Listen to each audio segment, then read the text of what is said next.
Hi everyone, Lisa Haven here, and I've got a red alert of a report to share with you specifically in regards to nationalism and how there is not only an attack here in America, but a global targeted attack against nationalism versus your New World Order, versus your globalism, versus that mindset. And it's huge because you're gonna see the stuff that I have and the reports that I have are everything from the European Union banning or attempting to ban a political party from being able to enter if they're against immigration in any way or have opposing views on allowing immigration in, which we know that there's an immigration crisis right now because they've let so many in, but also a Macron there of France saying that he is encouraging the EU to crack down and basically suppress the voices of nationalism. There are many pages to this. I'm gonna encourage you to share this far and wide because you're gonna wanna get this out.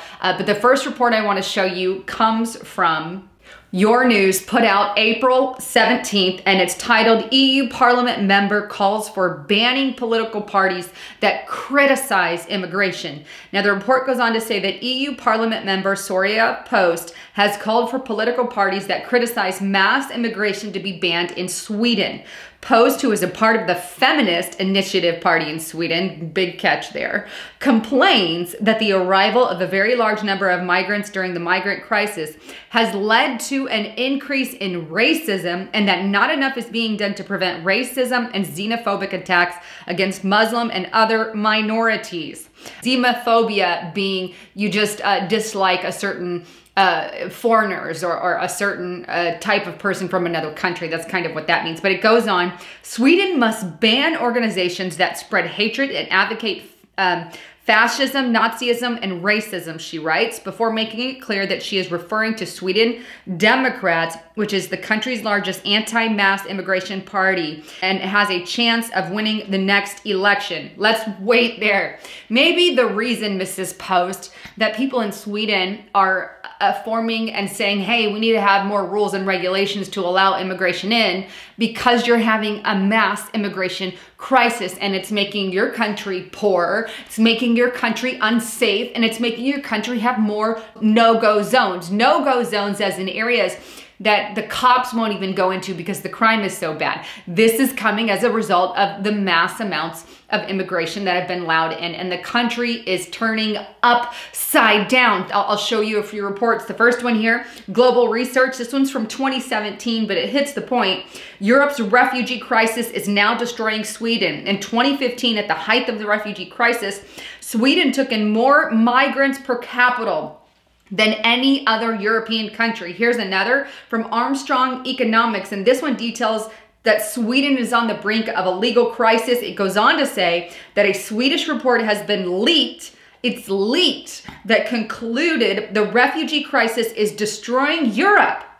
The report has revealed that the number of lawless area, commonly referred to as no-go zones, areas that the cops will not go into because there's too much crime in Sweden, have now reached 61, rising from 55 in a year. In a year, it's jumped up 6 whole areas. This is insane. If it goes at that rate, all of Sweden will eventually fall into that category. And it will be hell on earth, if you will, for the Swedes. It goes on, this increase includes not only the total number, but also the geographical size of those areas. These are areas women can no longer freely walk around, no less than the police themselves. This is huge. You have a crisis, and look, we need to pay attention to this here in America. Why? Because they're doing the exact same thing, or they're attempting to do that. Now, Donald Trump is standing in the gap, and he's the only thing we got right now standing in the gap, and this is one reason I support him hugely. It's not because I don't want immigration in. I'm all for people immigrating and doing it the right way. What I don't want is a bunch of crime and unvetted people and running into what's happening in Sweden, what's happening in the European Union, what's happening in Germany.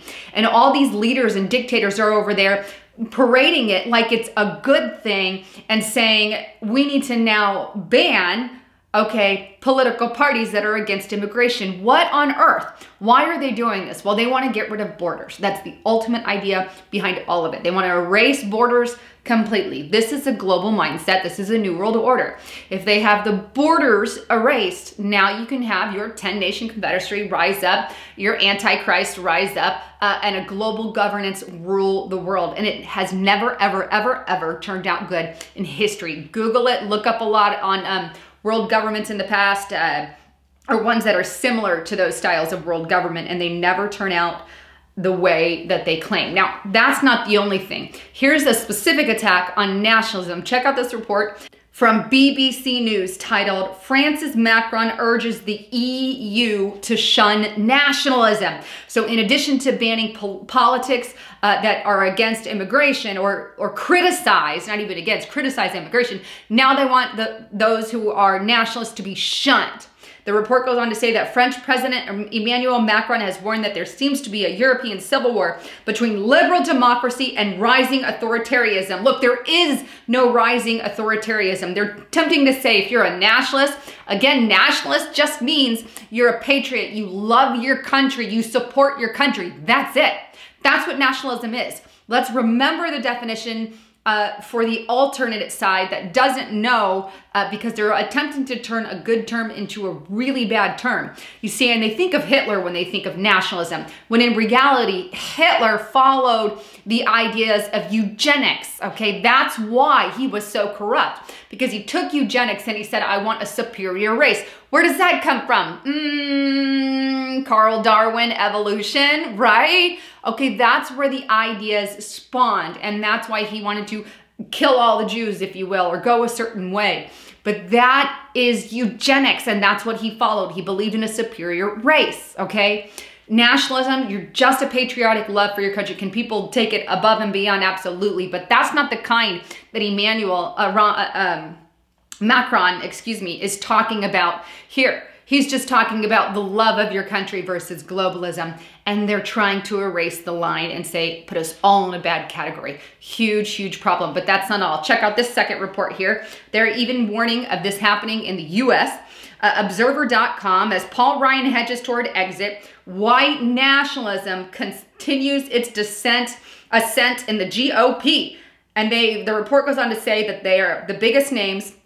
They're currently eyeing Ryan's seat. There is Paul Nellen, and excuse me for that, but you probably want to go for Paul Nellen if you're in that area. Vote for the guy, because if they're saying negative things about him, then I say go for it. And if he's a nationalist, then I say go for it. So if you have that capability, look for Paul Nellen. But he is a French politician contender previously supported by Breitbart, who the source is claiming, fake news, of course, they endorse white supremacy, which is not true. Breitbart does not endorse white supremacy. That is not true. It's a fabricated, overdone thing. But here they have US in America, media outlets openly attacking nationalists, people who love America. What kind of crud is that? This has just pissed me off. Here's another. This is the News and Advance. Red Letter Revival warns against intolerant Christian nationalism. The report goes on to say, or, I'm not going to read the report, but here's what it is in a nutshell. It's basically churches who support LGBT, that community, and who are part of that are turning against the other churches, saying, okay, well, you're a bad church, and we need to take care of those churches because they're Christian nationalists, and Christian nationalists are bad. Here's the problem with that. Many in the LGBT community are nationalists and love the hell out of their country. They love America. Not all of them do. Many are globalists also. So why is one church saying, because they're LGBT style church, attacking the other just because one is a Christian nationalist, when both of them have nationalists in their congregation? There is a problem with that, big problem. And the problem is, obviously, LGBT can also be nationalists. Anybody who loves America, lives in America, I hope you're a nationalist, and I hope you love your country, because that is what is at the very stake here. Globalism versus nationalism. Please share this far and wide, and don't forget to check out my partner at TradeGeniusAcademy.com. Well, thanks again for tuning in, and it's 50% off now, so check it out below. Everything's found below. I'm Lisa Haven, signing out.